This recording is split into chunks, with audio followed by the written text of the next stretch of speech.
welcome student আজি আমি দশম শ্ৰেণীৰ বেলেগ এটা কথা আগবাঢ়িব বিচাৰিছোঁ দুটা চলকৰ ৰৈখিক সমীকৰণ টু ভেৰিয়েবল লিনিয়াৰ ইকুৱেশ্যন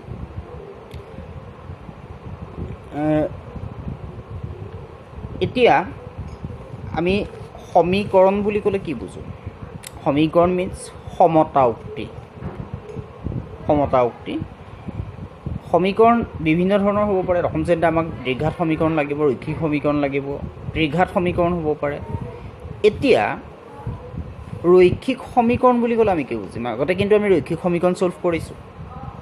ৰৈখিক সমীকৰণ মিন্স যিবিলাক সমীকৰণৰ সৰ্বোচ্চ ঘাত চলকৰ সৰ্বোচ্চ ঘাত 1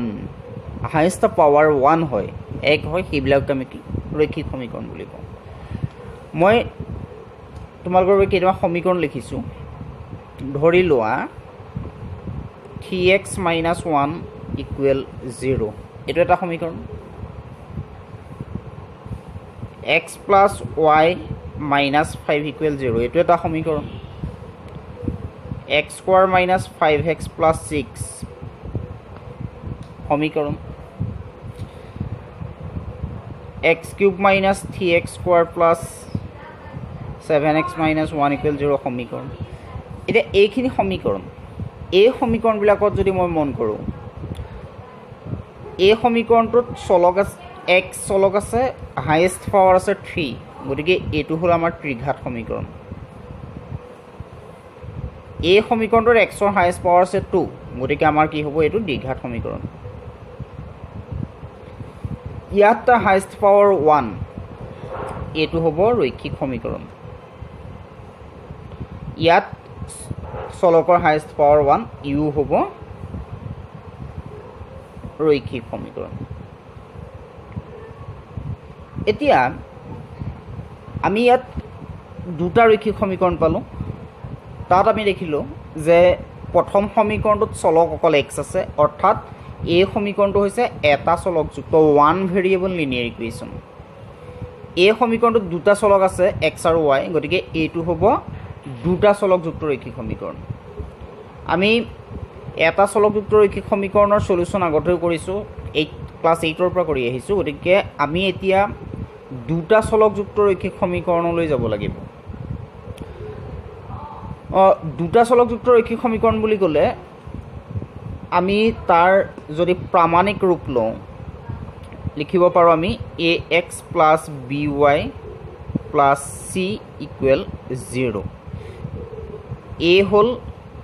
x ৰ কোএফিচিয়েন্ট বা সহগ b হ'ল y কোএফিচিয়েন্ট বা সহগ c এইটো হ'ল স্থিৰ সংখ্যা বা ধ্ৰুৱক সংখ্যা ঠিক আছে এতিয়া এনেকুৱা সমীকৰণ এটাত এটা সমীকৰণ যদি দি দিয়ে মই কিবা এটা সমীকৰণ লিখি লৈছোঁ 2x + 3y - 7 = 0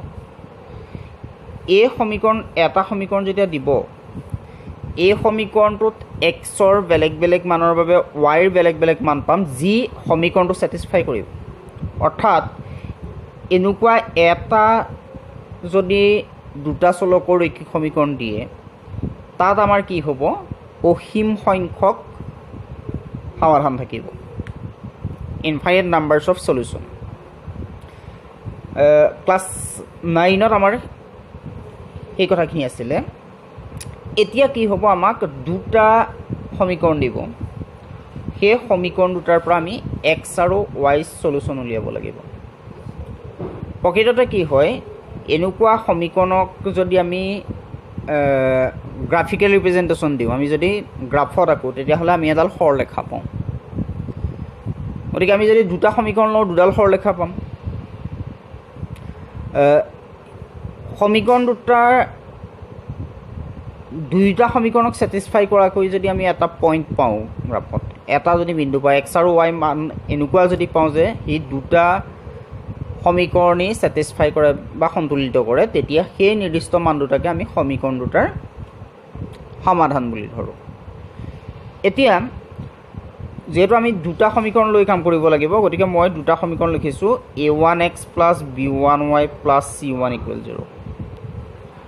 আৰু a2x + b2y + c2 = 0 হল এতিয়া চাবা এই সমীকৰণ দুটাৰ দুয়োটা সমীকৰণক স্যাটিসফাই কৰাকৈ আমি x আৰু y যি মান পাম সেই মানটোৱে হ'ব আমাৰ কি সমীকৰণ দুটাৰ সলিউশন ঠিক আছে এতিয়া দুটা সমীকৰণ দুইটাক স্যাটিসফাই কৰাকৈ x y মান আমি এজোৰ নিৰ্দিষ্ট মানেই পাম নে এজোৰতকৈ বেছি অসীম সংখ্যক পাম নে কেতিয়াবা আমাৰ এনেকুৱা হ'ব পাৰে নেকি যে দুইটা সমীকৰণ আমাৰ স্যাটিসফাই নহ'ব বা দুইটা সমীকৰণৰ কাৰণে উমৈহতীয়া মূল নাথাকিব তেনেকুৱাটো হ'ব পাৰে অৰ্থাৎ সমীকৰণ দুটাৰ যেতিয়া গ্ৰাফ আঁকিম গ্ৰাফ আঁকোতেন মই যেহেতু আজি সমাধানলৈ যোৱাৰ কথা গতিকে থুলমূলকৈ সেই কথাটো কৈছোঁ আমি ধৰি লোৱা এডাল এক্সিস দুডাল এক্সিস ললোঁ x axis y axis ইয়াত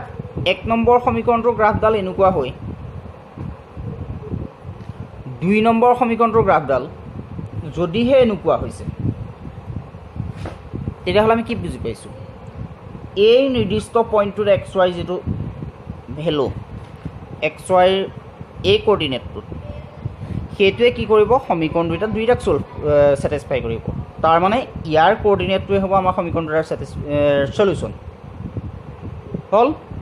কিন্তু কেতিয়াবা আমাৰ এইটো এক নম্বৰ কন্ডিশন দিলো মই কেতিয়াবা তোমাৰ এনেকুৱাও হ'ব পাৰে বোলে এডাল গ্ৰাফ আঁকিলো এডাল হৈ গ'ল মই প্ৰথমটো গ্ৰাফ দুটাৰ নাম দি দিছোঁ PQ P' Q' ইয়াতো দিলোঁ PQ নেক্সট ডালো বোলে তোমাৰ পইণ্ট গিটা ইয়াতে ওলাই গ'ল একেটাতে ওলাই গ'ল পইণ্ট গিটা এনেকৈ ওলাই গুচি গ'ল তাৰমানে তোমাৰ P' Q' ইয়াতে পৰি গ'ল ইয়াত কি হ'ল এইটো এই দুই নম্বৰ এই কন্ডিশনটোত কি হ'ল এই কন্ডিশনটোত আমাৰ কি হৈ গ'ল যে দুইটা সমীকৰণৰ পইণ্টখিনি একেই অৰ্থাৎ গ্ৰাফ একেডাল হ'লে একেডাল ষ্ট্ৰেইট লাইন পালোঁ গতিকে ষ্ট্ৰেইট লাইনডালৰ ওপৰত যিমান পইণ্ট আছে গোটেইখিনি সমীকৰণটাৰ সলিউশন হ'ব অৰ্থাৎ কেতিয়াবা কি হ'ব পাৰে এনেকুৱা দুটা সমীকৰণ আমাৰ ইনফাইনাইট নাম্বাৰ অফ সলিউশন ওলাব পাৰে কেতিয়াবা আকৌ কি হ'ব পাৰে এডাল ৰেখা এনেকুৱা হয় এডাল ৰেখা এনেকুৱা দুইডাল প্যাৰেলেল হ'ব পাৰে প্যাৰেলেল মিন্স কি হ'ল যে সিহঁতৰ উমৈহতীয়া বিন্দু এটাও নাই অৰ্থাৎ সিহঁতৰ সমাধান নাই তেনেকুৱাও হ'ব পাৰে এতিয়া সমীকৰণ দুটা চাই আমি গ্ৰাফত পইণ্ট নবহুৱাকৈ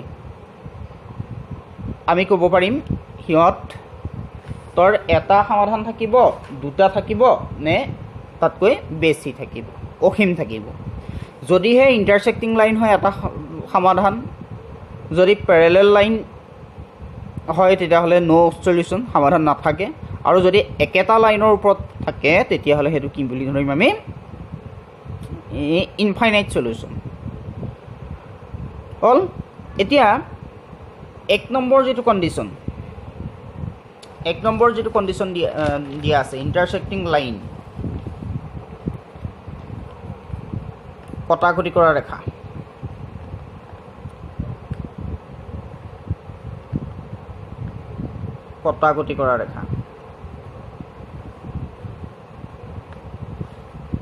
ইণ্টাৰসেক্টিং লাইন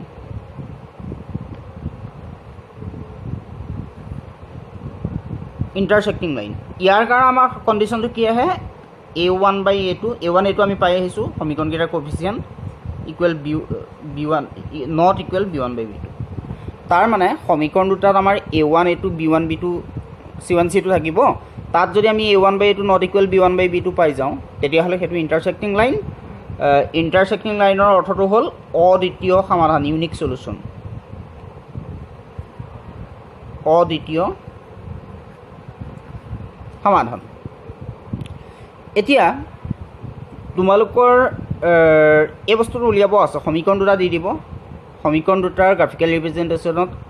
ইণ্টাৰসেক্টিং লাইন হ'ব নে নহয় সুধিব বা সমাধান আছে নে নাই সুধিব তেতিয়া আমি এনেকৈ আমি চাব লাগিব যদি সেই a1/a2 উলিয়ালো b1/b2 উলিয়ালো নট ইকুৱেল ওলাল তেতিয়াহ'লে আমি কি ক'ম অদ্বিতীয় সমাধান বুলি ক'ম দুই নম্বৰতে যদি আমাৰ এইটো হয় লগা ৰেখা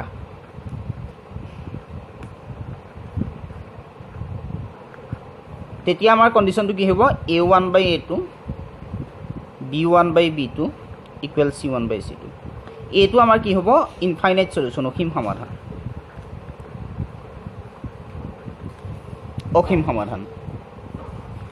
হল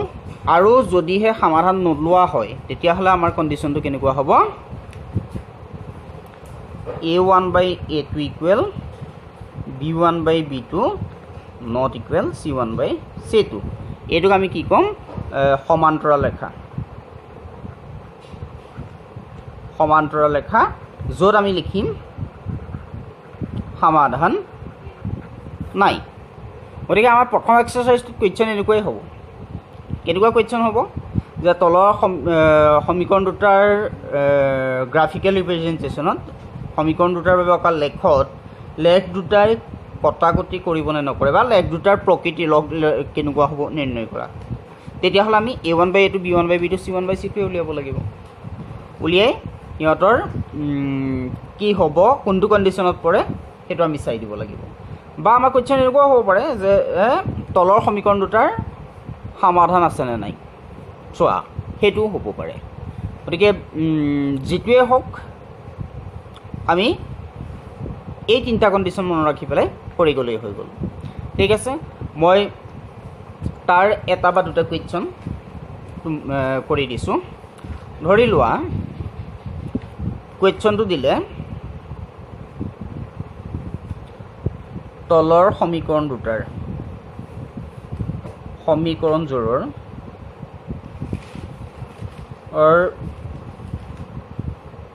সমাধান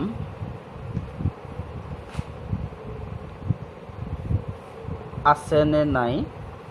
চোৱা যদি আছে অদ্বিতীয় সমাধান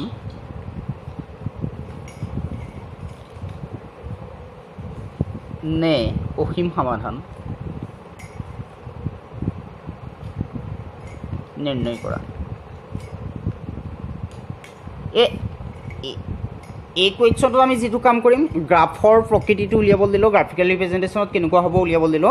আমি একেটা কামেই কৰিম এতিয়া ধৰি লোৱা মোক সমীকৰণ দুটা দিয়া আছে সমীকৰণ এটা দিয়া আছে 2x + 3y - 5 = 0 এটা সমীকৰণ এটা সমীকৰণ ধৰি লোৱা দিয়া আছে 4x + 6y - 7 = 0 এতিয়া এই সমীকৰণ দুটাত সমাধান আছে নে নাই কেনেকুৱা ধৰণৰ সমাধান আছে আমি নিৰ্ণয় কৰিব লাগে হল এতিয়া ইয়াৰ কাৰণে আমি কি কৰিম সলিউশনত ইকুৱেশ্যন দুটা পাতি ল'ম এটা বেলেগ কথা মই এতিয়া পতা নাই সমীকৰণ দুটাক যদি মই a1x + b1y + c1 ৰ লগত তুলনা কৰি তেনেকৈ চাওঁ তেতিয়াহ'লে ইয়াত কি হ'ব a1 ৰ ভ্যালু কিমান ল'ব 2 b1 ৰ ভ্যালু কিমান ল'ব 3 আৰু c1 ৰ ভ্যালু কিমান আছে -5 a2 ৰ ভ্যালু আছে 4 b2 ৰ ভ্যালু আছে 6 আৰু c2 ৰ ভ্যালু আছে -7 ঠিক আছে এইখিনিকে অসুবিধা নাই জাস্ট ভ্যালু কিটা লিখি লৈছো এতিয়া আমি সমাধান আছে নে নাই চাবৰ কাৰণে আমি কি কৰিব লাগিব আগৰ কন্ডিশন কেইটালৈ যাব লাগিব এই কন্ডিশন কেইটা এই কেইটাৰ ভিতৰত কোনটো স্যাটিসফাই কৰে এটুত পৰিব নে এটুত পৰিব হেতু চাব লাগিব সোৱাৰ পিছত আমি বাকি কামখিনি কৰিব পাৰিম ঠিক আছে এতিয়া মই a1/a2 ৰ ভ্যালুটো লিয়াম কিমান ওলাই a1/a2 কিমান ল'ব 2/4 কেনসেলেশন কৰিলে 1/2 a1/a2 হল b1/b2 ৰ ভ্যালু লিয়াম কিমান ল'ব 3/6 কেনসেল কৰিলে 1/2 অৰ্থাৎ a1/a2 = b1/b2 হৈছে c1/c2 লিয়াম কিমান ল'ব -5/- 7 that means 5/7 এটা আমি কি দেখিলো a1/a2 = b1/b2 হৈছে বাট not equal c1/c2 a1/a2 = b1/b2 not equal c1/c2 কোনটো কন্ডিশন আমাৰ এই 3 নম্বৰ কন্ডিশনটো অৰ্থাৎ আমি কি লিখিম সমীকৰণ দুটাৰ সমাধান নাই এটাকে সমীকৰণ দুটাৰ সমাধান নাই হল যদি কোৱেশ্চনটো গ্ৰাফৰ হলতে আমি কি লিখিলো হেতন সমীকৰণ দুটাৰ লেখ দুডালে কি কৰিব লেখ দুডাল সমান্তৰাল হ'ব লিখিলোহেঁতেন কাৰণ সমান্তৰাল লেখাৰ কণ্ডিশ্যনটোত পৰিছে তাৰ নেক্সট আমি আৰু এটা কুৱেশ্যন সলভ কৰোঁ একেটাৰ নিয়মৰে ধৰি লোৱা মই অকণমান ফ্ৰেকশ্যনত লিখিছোঁ কুৱেশ্যনটো ইয়াৰে 2 number question 3/2x plus 5/4y minus 6 equal 0 1/2x minus অকণমান মনতে ক্যালকুলেশনটা ভাবি লওঁ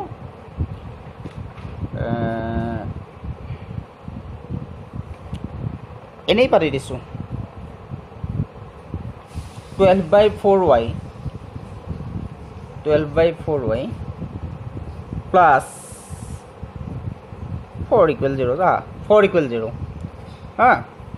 ঠিক আছে তথাপিতো আকৌ এবাৰ চাইছোঁ হ'ব আনসাৰ কি ওলাই পাছৰ কথা মই আগতেই কৈছোঁ we should follow the rule a1 equal আছে 2/3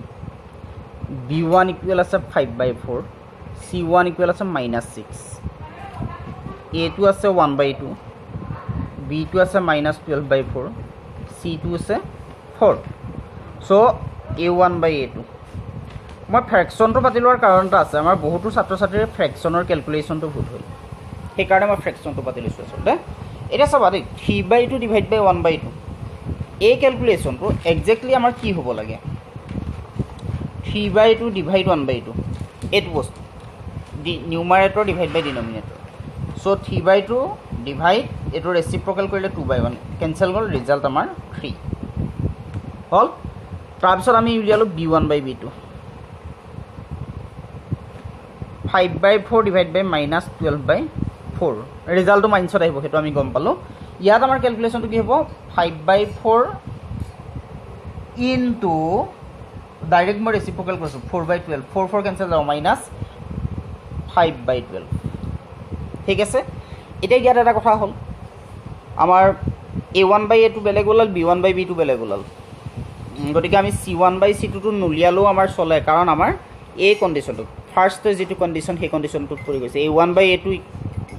নট ইকুৱেল b1/b2 গতিকে আমি সেইটো লিখি পেলাই ইয়াৰ অদ্বিতীয় সমাধান আছে বুলি লিখি দিলে হৈ যায় a1/a2 নট ইকুৱেল b1/b2 গতিকে আমি কি লিখিম সমীকৰণ দুটাৰ